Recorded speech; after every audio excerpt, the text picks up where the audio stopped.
Oke, selamat siang semuanya.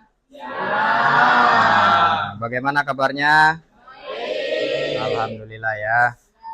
Hari ini ketemu lagi sama saya di pembelajaran kita hari ini ya. Seperti biasanya,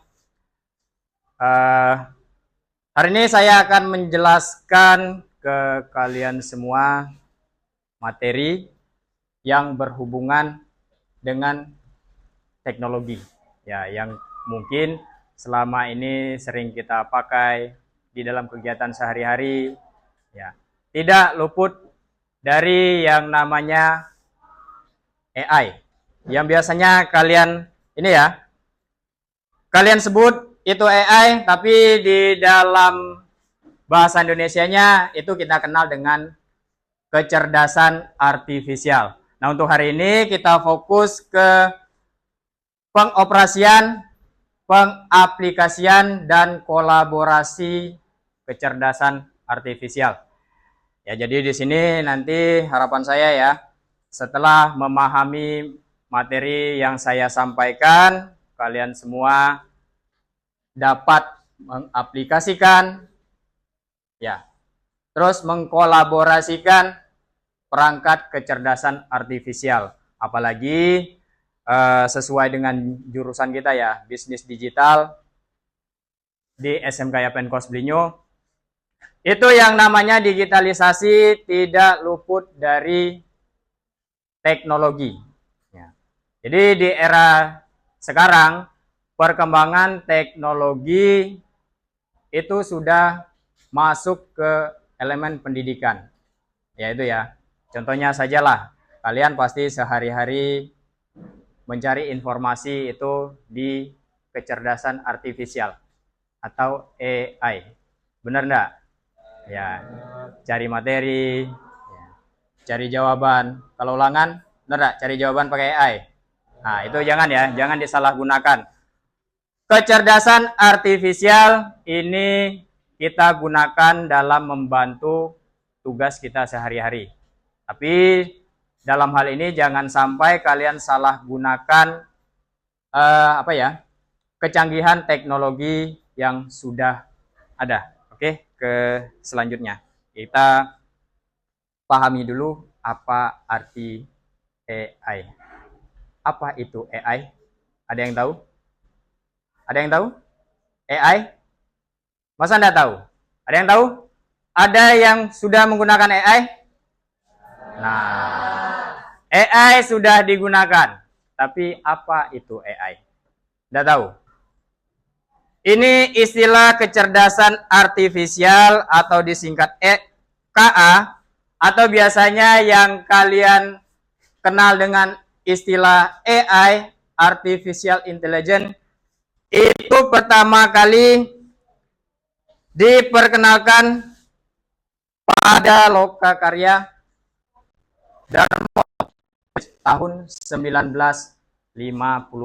Jadi bayangkan ya, kita mungkin kenal kecerdasan artifisial itu di tahun-tahun sekarang ya, baru booming tahun-tahun sekarang, tapi ternyata kecerdasan artifisial atau AI itu sendiri sudah ada pada tahun 1956. Lahir belum? Belum ya? Ya, mungkin orang tua kita juga belum lahir di tahun 1946.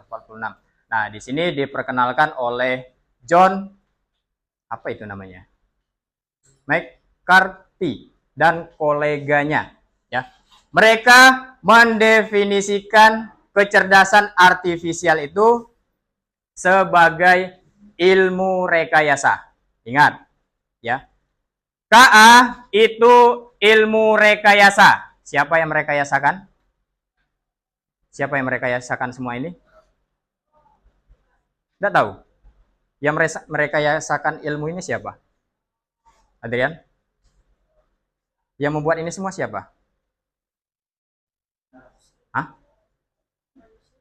Ya, yang membuat ini semua adalah manusia. Jadi ilmu yang direkayasa, yang dibuat oleh manusia ya. Ilmu dan rekayasa dalam menciptakan mesin cerdas. Nah, mesin cerdas. Jadi ini buatan manusia, terutama pada program komputer yang cerdas. Ini menurut penelitian ya, di tahun 2006 artifisial itu ada transformasinya. Di sini disebutkan ya, seiring dengan kemajuan teknologi, kecerdasan artifisial bertransformasi melalui beberapa fase. Ini ada 3. Kalau dia di depan ada 3 fase. Yang pertama ya, dimulai dari era simbolik. Di situ disebutkan kecerdasan artifisial dimulai dengan sistem berbasis logika dan aturan. Nah, di sini ada logikanya ya. Terus di sini era simbolik di sini sistem awal yang mengandalkan logika dan aturan eksplisit. Selanjutnya ada pembelajaran mesin. Nah, di sini kecerdasan artifisial bertransisi. Ada perubahan ya, berarti dari era simbolik tadi bertransisi ke algoritma yang belajar dari data.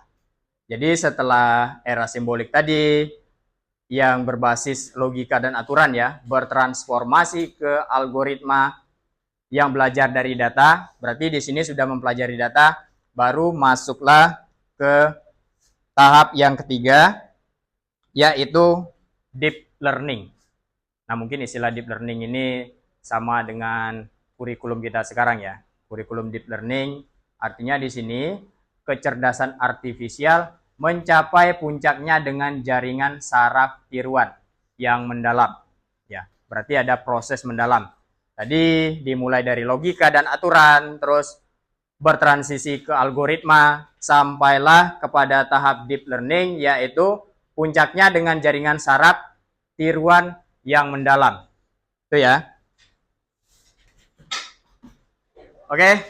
Jadi di sini saya menjelaskan ya, ada beberapa contoh tugas spesifik yang dapat dibantu oleh perangkat kecerdasan artifisial. Dan di sini nanti saya sebutkan juga ada contoh aplikasinya. Jadi mungkin selama ini kita menggunakan kecerdasan artifisial itu hanya membantu tugas-tugas sederhana. Tapi nyatanya ya, banyak tugas yang dapat terbantu dengan adanya kecerdasan artifisial di sini. Yang pertama, sini ya, ada asisten KA. Ya, di sini perangkat yang mampu memahami dan merespon percakapan manusia secara alami. Nah, di sini ya, pernah enggak kalian berkomunikasi dengan KA, dengan AI? Melakukan percakapan. Di mana? Saat apa? Bagaimana cara kalian bercakap atau melakukan komunikasi dengan AI? Dengan kecerdasan artifisial. Pernah enggak? Kata tadi pernah. Pada saat kalian meminta. Apakah kalian berkomunikasi dengan kecerdasan artifisial? Iya kan? Jadi di sini kalau kalian minta itu kan kasih instruksi. Artinya di situ kalian melakukan percakapan dengan AI. Nah, di sini ya ternyata perangkat KA itu memahami dan merespon percakapan manusia secara alami. Nah, di sini ya yang sering digunakan untuk layanan pelanggan. Apalagi di dalam dunia bisnis. Ada KA yang digunakan untuk layanan pelanggan. Pernah enggak? Contohnya tadi yang saya sebutkan. Selanjutnya ya dari perangkat AI tadi dalam membantu tugas kita di dalam desain grafis. Nah, di sini sama juga ini nanti implementasinya ke pembelajaran kita bisnis digital di dalam membuat desain-desain yang berhubungan ini ya dengan branding, membuat nanti. Nah, ini untuk tugas-tugas ya yang bisa dibantu dengan menggunakan kecerdasan artifisial. Oke, ada pertanyaan? Ada? Nggak ada? Aman berarti. Ini ada prinsip dasar dan cara kerja kecerdasan artifisial. Saya lihat sini dulu. Nih. Di sini kita harus tahu ya, cara kerja kecerdasan artifisial itu seperti apa. Di sini ada 3 ya. Ada masukan, ada proses, luaran. Luaran ini berarti sudah hasil. Nah, di sini untuk data, kita memasukkan data. Itu bisa jadi dalam bentuk pertanyaan. Biasanya yang kita kasih perintah ke kecerdasan artifisial itu dalam bentuk pertanyaan atau perintah suara. Biasanya yang ini ya, ada kecerdasan artifisial yang langsung rekam suara. Tuh, ada teks dan ada gambar. Nah, misalnya gambar ini ya, seperti yang tadi saya jelaskan pada poin image generation.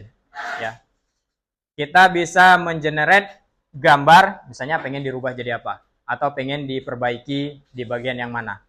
Itu ya. Baru setelah masukkan bagian di datanya, masuk ke bagian proses. Ini pelatihan data. Di sini ya, ada algoritma kecerdasan artifisial. Nah, ini diproses ya, berdasarkan algoritmanya, baru nanti ada luaran, prediksi dan output lainnya. Keputusan ya, isi di dalamnya itu ada hasil karya seni. Misalnya di dalam pembuatan konten, tadi ada hasil karyanya, hasil karya seninya. Ada prediksi dan ada saran. Terkadang ya, kalau kalian perhatikan di perangkat kecerdasan artifisial itu, di bagian akhir itu pasti dia memberikan saran. Apakah ada yang pengen diperbaiki? Ada enggak? Ada ya di bagian akhir biasanya ya. Atau misalnya dikasih rekomendasikan ke kita, kalau Anda pengen versi, misalnya ini untuk materi ya, versi PPT-nya saya bisa buatkan. Itu ada. Biasanya seperti itu. Itu ya, ada saran. Oke, inilah cara kerja prinsip dasar kecerdasan artifisial. Nah, ini implementasinya. Banyak ya. Implementasi dari perangkat kecerdasan artifisial itu sendiri ada berapa ini? Ini ya, ada 10. Yang pertama,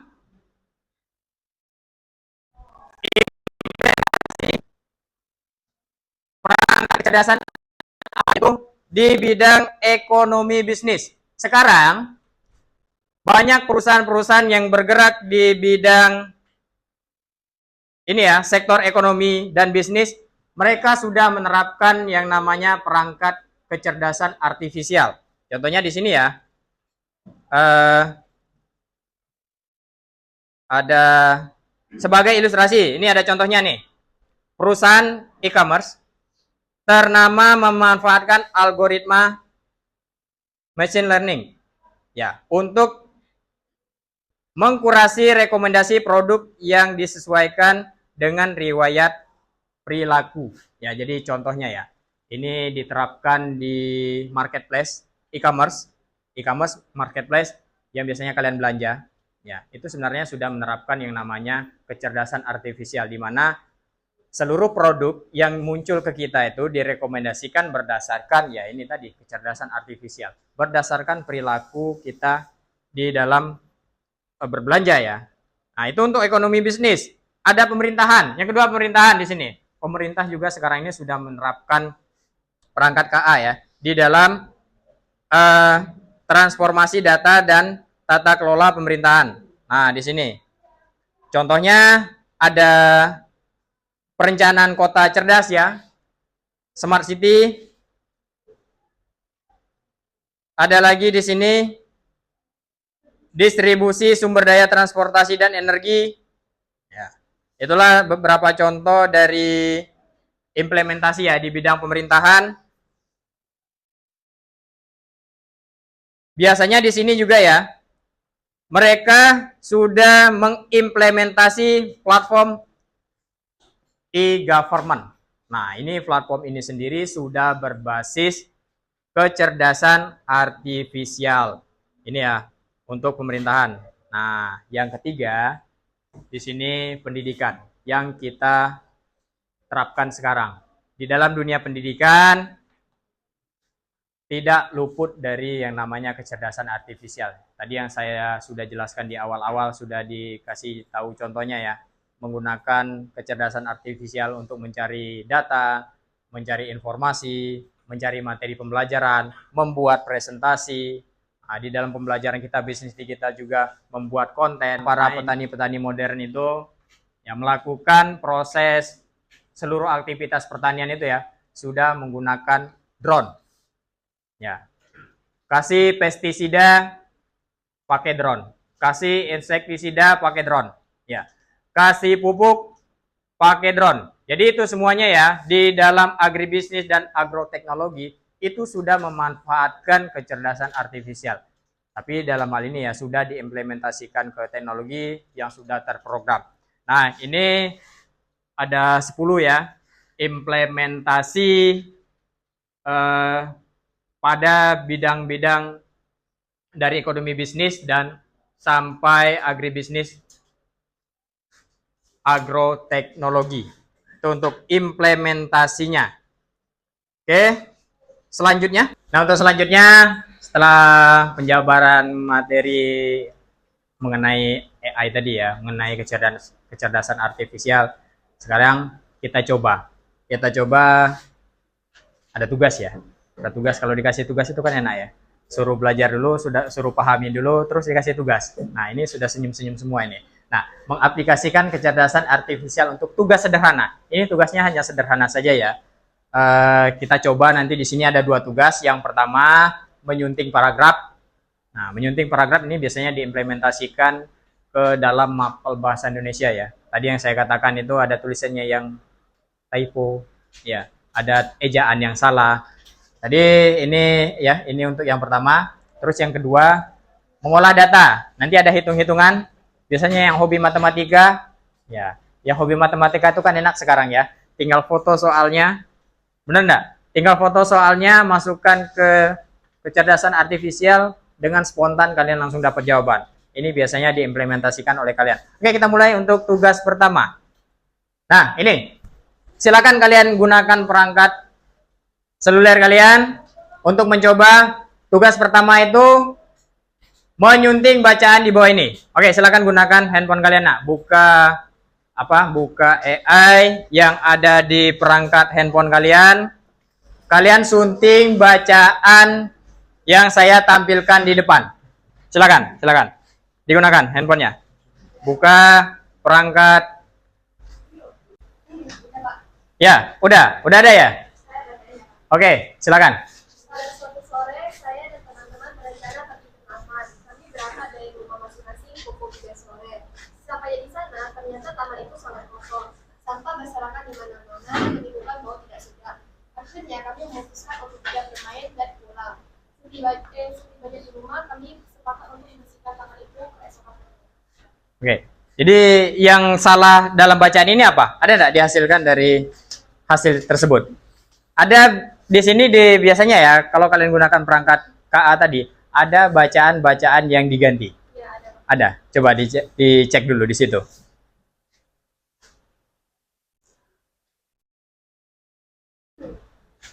Dibaca kata-katanya. Iya, apa saja yang salah dari bacaan tersebut? Ada yang salah. Terus Bertebaran di mana-mana. bertebaran di mana-mana. Diganti menjadi berserakan di mana-mana. Nah, itu ya.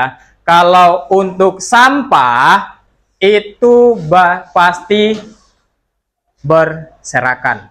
Kalau bertebaran itu ya itu beda lagi ya. Terus Njel, apa lagi Njel? Hasilnya tadi Njel. Ada enggak? Ada apa? Ada.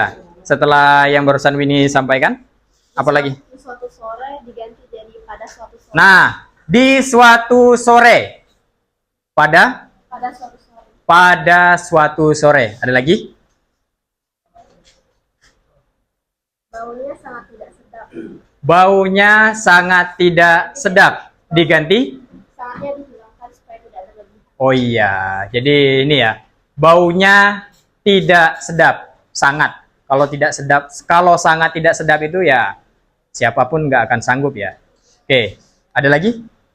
Sama yang esok hari diganti jadi keesokan harinya. Nah, di bagian akhir ya, membersihkan taman itu esok hari.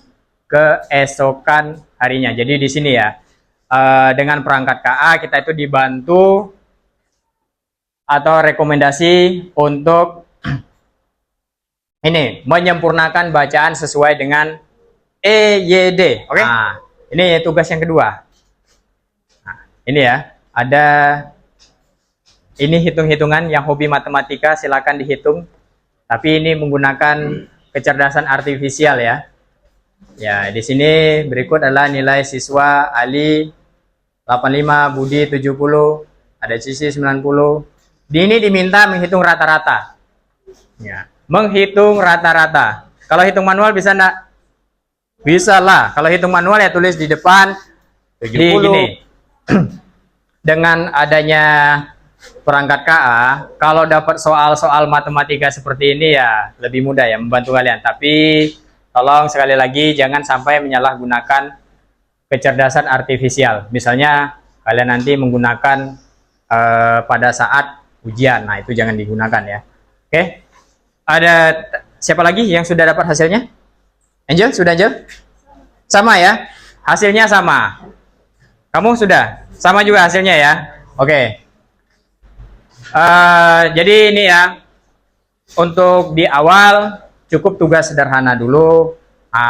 Nanti kedepannya setelah kita memahami apa itu kecerdasan artifisial, baru diimplementasikan ke dalam pembelajaran kita tadi, seperti pembuatan brosur, pembuatan logo, ya yang berhubungan dengan konten pokoknya ya. Tadi harus kalian ingat AI atau kecerdasan artifisial itu digunakan sebagai pembantu ya. Harus diingat, ini membantu manusia. Bukan seluruhnya diserahkan atau ditugaskan kepada AI-nya. Nah, di sini ya. Di sini dijelaskan ada beberapa perbandingan yang nantinya ya ini akan digunakan untuk refleksi kita masing-masing. Ya. Untuk yang pertama, kalau untuk kecerdasan artifisial ya, itu belajar dari data dan program yang diberikan. Artinya, data yang diberikan kepada kecerdasan artifisial, ya dia itu sesuai dengan instruksi. Jadi apa yang kita perintahkan, itulah yang dia kerjakan. Nah ini ya, kalau untuk kecerdasan manusia, bisa belajar dari banyak hal yang berbeda dan beradaptasi dengan lingkungan melalui interaksi sosial. Terus ya, untuk kecerdasan artifisial, hanya memahami hal yang ada dalam datanya. Dia hanya paham terhadap data yang kita berikan. Setelah itu dia tidak paham lagi. Makanya tadi saya katakan itu semuanya tergantung instruksi ya, tergantung perintah. Kalau manusia ya pasti bisa memahami konteks yang luas. Bisa. Ini yang ketiga, hanya bisa membuat keputusan berdasarkan angka dan pola. Untuk AI itu berdasarkan angka dan pola. Kalau untuk manusia ya, bisa membuat keputusan dengan pertimbangan emosi. Nah, ini beda kalau manusia. Manusia itu punya perasaan. Ya, kalau mesin itu tidak. Ya itu ya. Terus bisa membuat keputusan dengan pertimbangan emosi, nilai moral, dan etika. Nah, di sini ya, ini yang terakhir yang harus kalian pahami sebagai refleksi dari kalian sendiri ya, refleksi diri. Kecerdasan artifisial itu tidak memiliki perasaan. Ingat ya. Makanya tadi saya katakan jangan sampai kecerdasan artifisial ini disalahgunakan. Karena apa? Kalau kita berikan perintah yang sifatnya negatif, itu nanti yang dihasilkan itu ya efeknya akan negatif juga ya. Karena di sini kecerdasan artifisial itu tidak memiliki perasaan.